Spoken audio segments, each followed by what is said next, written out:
and some of the expectations for my life. So with that said, that ties into some reading that I've been doing. And I've learned that negative responses or negative expectations causes our brain to causes the muscles in our brain to contract and prepares us to do one of two things, fight or flight. And either you're going to be ready to fight or you're going to be ready to run. And then the research says that when you're in that negative frame of mind, you give a negative emotional response. And what I wanted to do is get an idea of what you would consider negative responses or negative emotions. If you guys could help me with a list, I have a cheat sheet, but I want to see what you guys can come up with. Help me out. A negative response. Depression, okay, depression. Anybody got another one? Fear. Hate. You said hate? Confusion. Anger. Let's see, y'all going fast. Let's see, anger. I heard another one before that one. Fear, hate, depression. I heard confusion. What am I missing? Exhaustion. Exhaustion. Okay. Reputation. Say that again? Reputation. Reputation? I mean, how like you were saying, how people view you. Okay. Like in your past, like if you've always done something. Okay. Yeah, a negative image. If you've always done something all the time, people are gonna look at that instead of the positive things that you did. Okay. Go blank. Throwing blame. Okay. Any other thoughts? Blame. No. Blame. Okay. Placing blame. Bitterness. And sometimes with all of that, some people give up, They become hopeless.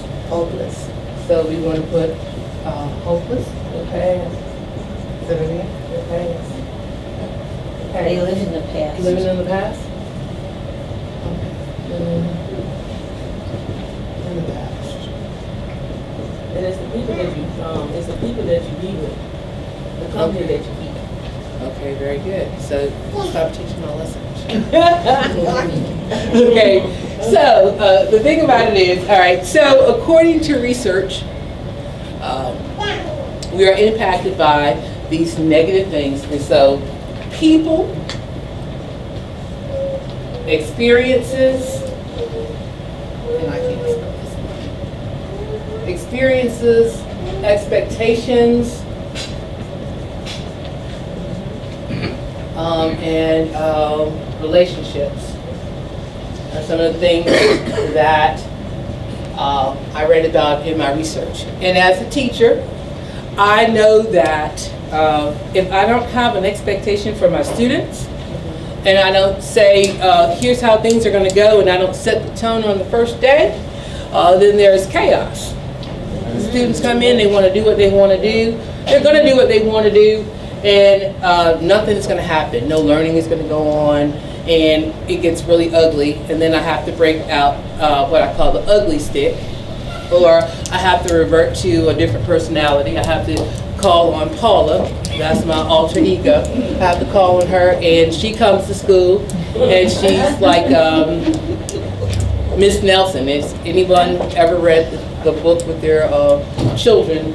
Miss Nelson is missing, or Miss Nelson is back. Miss Nelson is a very sweet blonde teacher in this really funny picture book, and she goes missing because the kids are really bad. And Viola Swamp, her alter ego, shows up. And when Viola gets there, she handles her business. And when Miss Nelson comes back, the kids they're in good shape. They're like, you know, Miss Nelson, don't ever leave us again, kind of thing. So it's like I have to pull out the Viola Swamp, but my alter ego is not Viola. Her name is Paula. And when she comes to school, she's like, boys and girls, ladies and gentlemen, and then that's it. All bets are off. So it gets kind of interesting. So with that said, when we talk about these negative emotional responses, the brain is triggered, and then we act. And when we act, these negative kind of emotions like fear, hate, confusion, I came up with a couple others, being disgusted, feeling contempt for the people or the place. It causes us to not be able to see the bigger picture. It causes us to have a very narrow mind or a very narrow scope. And with that said, one of the things that I wanted to do, I want to talk about today, was a comment that Sister Cassie made. I want to say it was on the night of Bible study, and we had an opportunity to do testimonies, and she said, I don't look like what I've been through. And I wanted to make a connection. I have just like a buku of connections with things that people say and experiences. And sometimes I share them and sometimes I don't. But with that said, I want you to look at an image with me. I'm going to show it to you guys, and hopefully everybody in the back can see. I want you to look at this, and I want you to tell me what you see. I want you to look at it, and then we're going to talk about it. So I'm coming your way. Don't worry. It disappeared? Oh my goodness, wrong picture. All right, there we go. Here we go. Can y'all see it? Yeah. Everybody see it in the back? See it just fine? All right, everybody see it? So, Sister Cassie's comment was, I don't look like what I've been through. I don't look like what I've experienced. So in this image, what do you see? Cake. You see a cake? What kind of cake is it? Chocolate. If you look at the topping, can you tell what kind of chocolate cake it is? German chocolate. German chocolate. Yeah, it is. It has the pecans and the coconut on the top. One of my favorites. It was one of my husband's favorites. He loved German chocolate cake, and for his birthday, he would always make requests. He'll put them in advance and start sending subliminal messages. Oh, German chocolate cake sure would be good, X, Y, and Z. So when Cassie made the comment, it made me think about him, but it also made me think about a sermon that I heard in 2013, same year that he passed. I was at this revival, and this pastor was preaching, and his title was, I don't look like what I've been through. And the analogy that he made was, when you bake a cake, what does it automatically come out looking like this? So what are some of the ingredients for making a cake? And I'm not talking about a box cake. Okay, so come on, y'all. All right, and this is not a gender question, because I know there are some men that bake and cook very well. So come on, gentlemen, help me out. Flour, eggs, okay. What else? Sugar, condensed milk. If I'm making a German chocolate cake, what else am I going to need? Chocolate, nuts, coconut. Coconut, okay, very good. So if I have all of those things going on, how do I end up with this right here? It has to go through the heat and the fire. Oh my goodness, awesome. There we go. So, in our lives, do we ever think about, and I thought about this, the sermon just stayed with me. When we talk about the different components of making a cake, well, what do we see? Well, we have eggs, they're separate. We have flour, we have sugar. But how do we use the eggs? Do we just drop the whole egg in the batter to make the batter? No, we gotta beat it. We gotta put it in and beat it. Yeah, crack them. Okay, all So right. it's the process of the ingredients. So we have to go through the process of the ingredients and making that connection with our lives. There are things in our life that are very fragile, like eggs. And sometimes we become broken, or those things become broken. But if they are not broken and we don't get to the center of it, we don't get to those parts that are on the inside, we will never know. We will never have any reason to believe or trust in anything, any reason to hope, because we know that faith is the evidence of things not seen, well, but things that are hoped for. So with that said, what I'd like to do is, I don't look like what I've been through. There are so many things in our lives that we have to go through the process, and then after all of those ingredients are mixed in, we put the cake in the cake pan, and then it has to be tested. Yeah, so we go through the fire. It has to be baked, and so baking a cake is like our journey through life. And if we can stay in the heat, we're gonna make it out and take it out on time. Certain things, we have to be timely in things. So yeah, speaking to that analogy of baking a cake, and what Cassie said really stuck with me. So some of the things that I've been learning about, some of the things I've been doing research on, just reading about children and learning and education, is that how do you understand the process? How do you create or help young people get to a positive mindset? And it's not just young people, but all people. And so there's some strategies, some things that I've been learning about, and they are applicable to our spiritual walk. They're applicable to our life period. And if we practice them and we become mindful, then we are more successful. So with that said, what is mindfulness? Any ideas? And everybody don't have to answer at once. What I'm going to ask you to do is I'm going to ask you to do a buddy buzz. And I'm going to pretend y'all are my second graders, because second graders do buddy buzzes very well. A buddy buzz is when you turn to your neighbor and you tell your neighbor what you think the word means or what the concept is. And when we share out, you can say what you thought, or if you're not comfortable sharing what you thought, you can share what your neighbor said. So if I was buddy buzzing with Cherie, I could say, you know, well, Cherie said, and share her thoughts. And then I might text, you know, if it's on the right track, and then I might text something else on that I said, kind of thing. So I'm going to give you about 30 seconds, and I'm going to ask you to buddy buzz with your neighbor, somebody close to you. You can do it in groups of 2 or 3, no more than 2 or 3. Just 30 seconds to kind of talk about what you think mindfulness is. And I'm going to erase. I need to hear some talking going on.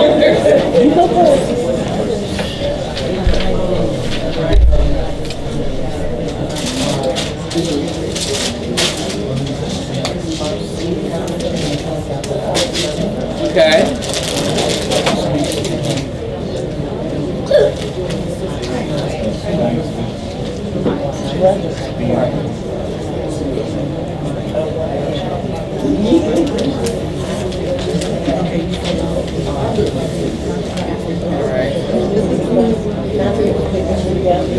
Time's up. Let's come back together. Is there anyone that would like to share what they said or what their neighbor said? Mindful to me, and I share with my group, that is being considerate of others and everyone else that's in your life, even your job, your everyday living. You got to consider what else that's going on in your life besides yourself. Okay. Any other thoughts? Yes. Gloria, right? I think, my son and I agreed that did you agree?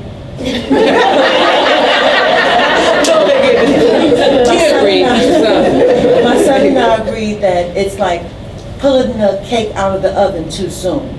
Okay. Not being mindful to, just because we're on the right track, okay, that the next person is not. So don't judge, you know, to be mindful of them. Okay.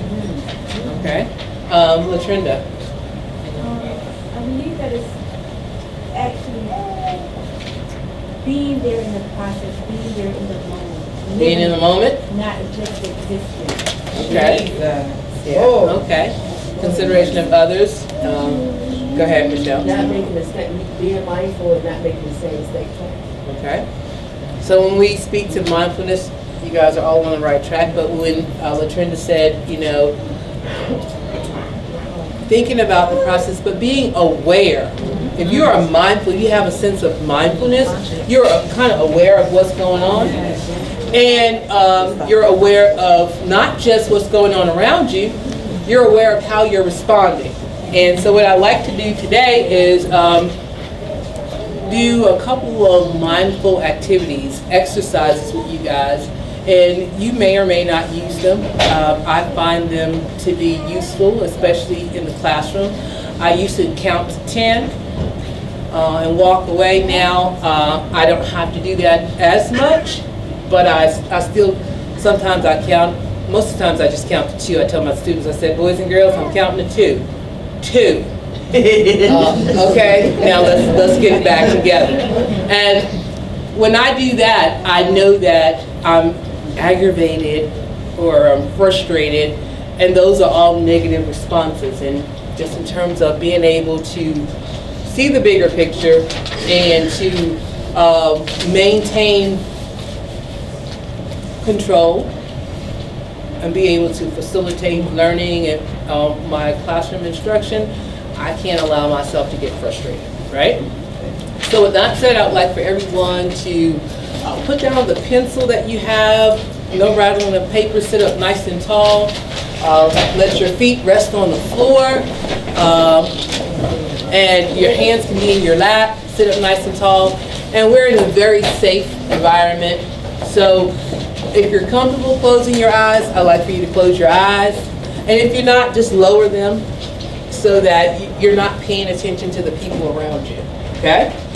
And what we're gonna do first is we're gonna do a series of deep breaths. I want you to inhale, and then I want you to exhale really slow. Just inhale, and then exhale really slow, and listen to yourself exhale, like kind of like Mama's breathing if you were getting ready to have a baby. So again, with your eyes closed, and you're focused just on your breathing, nothing else. Breathe in, and then breathe out. Breathe in again, really slowly, and then breathe out, blow it out. Just focusing on your breathing. Let's do it one more time. Breathe in, and breathe out. Okay, keep your eyes closed. I want you to think about it for a second. Do you feel any differently after doing deep breaths? You come up with a word that describes how you feel. Show of hands that you can give me a word for deep breathing. Young man right here. Calm. Okay. Relaxation. Concentration. He said calm, and she spoke to relaxation. Any other words? Peace. Peace. Okay. Awesome. And so you're able to focus on that deep breathing. Okay. So you became aware of your breath. Let's take it a step further. Stay seated, nice and tall. Close your eyes, and if, like I said, if you don't want to close them, just lower them so that you're not seeing the people around you, because this is about you. It's not about anybody else. And we're going to do the deep breath again, breathing in, and then breathing out. And as you're breathing in this next time, I want you to have a sense of feeling your feet inside your shoes. Breathe in and breathe out. And if you're really thinking about just your feet, no other part of your body, well, how do my feet feel right now? Let's breathe in again, really slow, and then breathe out. Okay, thinking about just your feet. What are some words that you would use to describe the status of your feet in your shoes? I'm gonna give you mine. Warm, okay. Any other words? Heavy. Heavy, okay, awesome. Any other words? Tingly, okay. All right. My sense of, especially with these shoes, comfortable. I feel I have this comfort, especially since I have my gel soles on. So, comfort. All right, so we're gonna do it one more time. We're gonna do it a little differently this time. I am going to share with you, does anybody here have allergies of any type, of, like you're allergic to chocolate or any other type of ingredients? You are? Chocolate? Can't have chocolate? How about caramel? You can have? Okay, so I'm going to ask you to reach into the bag and take one. And if you can have chocolate, take chocolate. There are a couple of different kinds. Take one, pass the bag. And don't eat it, don't do anything with it until I tell you to, okay? And so just take one and pass the bag down and around. And if you want to wait for the caramel, I'm going to give you the bag and actually pass it. And if you can't have chocolate, or you prefer caramel, I have the withers too. Don't do anything with it. Just, check out the wrapper or whatever. And we're going to start this bag on this side. And if that's not what you prefer, just pass it, and then we're going to send it to the other side. And then with does everybody have a piece of candy? Has the chocolate made it through this side yet? No? Okay. Is there anybody on this side that would prefer caramel versus the chocolate? Okay. So the caramel is going to come back this way. Anybody on this side that want chocolate?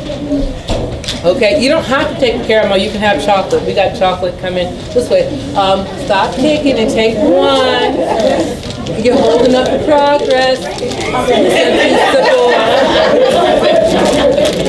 Okay. Caramel. Okay. There we go. Can we have both? I like caramel. All right, boys and girls. One is like this. This is one. Okay. Do I need to do a math refresher?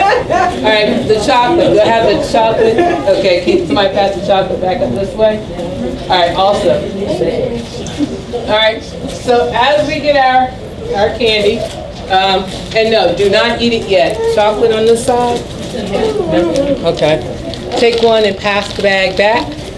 Okay. So does everybody have candy? Raise your hand if you don't have candy. All right, you want chocolate? The chocolate is coming around on that side.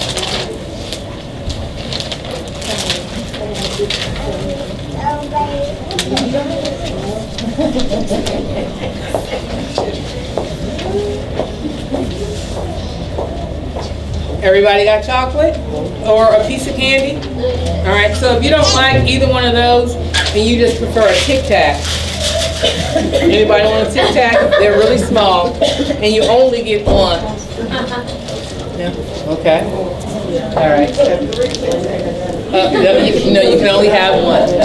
You can only have one. All right. So with that said, take your candy and now, if you would, just look at the wrapper. Check out the wrapper. And then go ahead and open your candy. And 99.9% of the time when we eat candy, what do we do with it immediately? You just put it in your mouth and be like, I'm going to model for y'all what I do with candy. It's like I do it, and then it's gone. I don't want you to. I want you to look at it. I want you to feel the texture of it. Think about the texture. All right, let me swallow this candy. All right, and then I want you to take it and put it in your mouth. Put it on your tongue. You're not going to bite it. You're just going to hold it in your mouth. I can't. You're going to hold it in your mouth, and you're going to savor it. And y'all do know what I mean when I say savor, right? Young people, you're going to savor it. You're going to eat it slow. You're just going to let it melt on your mouth. If you have the caramel, it's going to take a little longer, but you're going to savor it. I still got it. Okay? All right. So how are we doing? And as you're doing this, just paying attention to the candy in your mouth. I want you to think about how it feels in your mouth. I want you to think about the taste. And then when you get to the final point where it's small enough and you can swallow, I want you to swallow. Caramel take a little bit of time, so it went flat and smooth. It probably lasts for her 2 minutes. All right. How are we doing? Okay. So tell me about the texture of your candy. Give me some words that describe it. Hard, smooth. I heard sweet, Sticky. soft, sticky. Okay, you had caramel then. Okay. Sticky, crunchy. Okay. More. Okay. You said more. Okay. So let me ask you another question. Was there an aftertaste? Did you think about it? Can you still taste it after it's gone? Okay. All right. So when we talk about mindfulness and being able to focus, a lot of times when we do stuff or when we're in life, how we perceive things or how we perceive people is influenced by our experiences. And when we have good experiences, we have good thoughts. So just thinking about that, the other piece to this is finding a word or a thought to focus on, a positive one, to practice your breathing with and to think about what you're doing. So what we're going to do is start seeing beyond the natural. Our awareness, all of our senses. When we used our senses to eat this piece of candy, it was slightly different from the way you normally eat candy. Because normally I just, like with the Tic Tacs, I just pop some in my mouth, I crunch them up, and they're gone, and then I'm like, oh, that was 3. And then I need 3 more immediately. So being mindful of our surroundings, being mindful of how we respond, will determine how we interact with people. Looking beyond the natural, looking beyond what we see and digging a little deeper. And so that's what we're going to be talking about, how the mind works and how we need to be aware of our responses because we have biases, kind of a thing. So with that said, let me think. I have a video I want to show you guys, but I don't want to show it to you guys until next week. Are there any questions about your homework? And I do have a really good memory. I have a good idea of who's here and what I want you to do. All right, with that said, comments, thoughts? No thoughts? All right, so I want you to... I think it's crazy how I was worried about my dreams and, you know, and how they're going to come true. And I know God is over everything. And for you to start asking us, what is our dreams, means a whole lot to yeah. Okay. Yeah. So that's important. Any other thoughts, comments? All right, so this is what I'm going to kind of like give you guys an intro for next week. Bring your list in, and we're going to be talking about mindfulness. We're talking about how we perceive, how we see things. But after that, we're going to get into strategies. Start talking about what we do as we look at our lives, how we perceive people, how we look at other people, and then how we take those things and apply them through the Word, because that's what we're here to learn about. We're here to learn about the Word. And then how we take what we know from the world, the good stuff, and how we take our walk. And I used to think like this. Everything was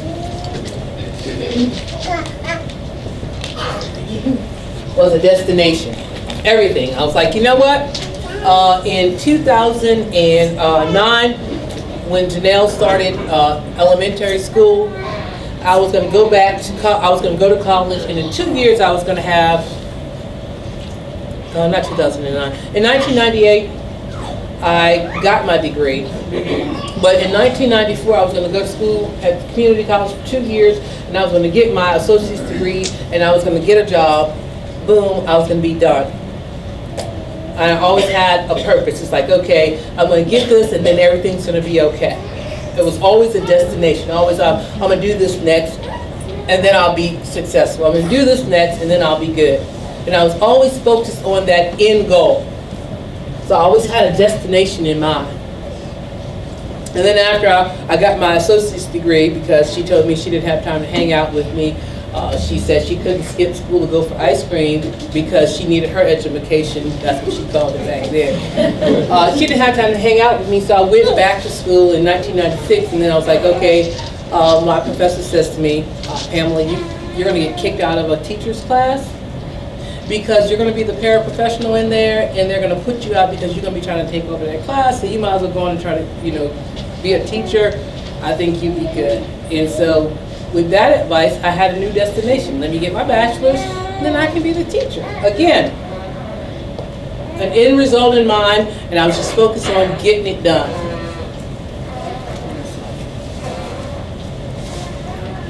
How many of you know that life is not a destination?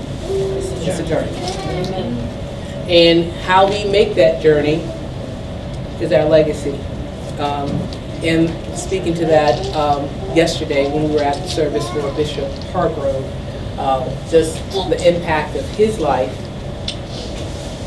and the things that he did as a man of God, as a bishop. But I didn't know him, I just knew of him. But looking at the legacy that he left, I don't think it was ever a destination for him. It was more of a journey. There were things that he did that people don't know about, except for the people that he did them for, or did them to, or the opportunities that he provided. So it's important that we take our skill set, and we don't see people, we don't miss their potential. And so the Bible speaks to that. So with that said, we're going to take our awareness of the Word, we're going to take our awareness of who we are, and our dreams, because God put a dream in everybody. And you can dream small, or you can dream big, because my next car is not going to be a used car, it's going to be a new car. But that's not it. It's not just the material things. In going to school, one of the things that I dreamed about was I've always worked with young people. But there are a lot of teachers in the world that have no expectation for our students, for our young people. They don't understand, they have cultural biases. They don't have an understanding of our culture or ethnicity or any other culture. So one of my dreams is not just to train new teachers, but to minister to them, to have them understand you don't just teach a child to read. You teach that child etiquette, you teach them how to carry themselves and appropriate responses, and you speak to their whole being, and you do it by example. So one of my goals is to minister to new and upcoming teachers.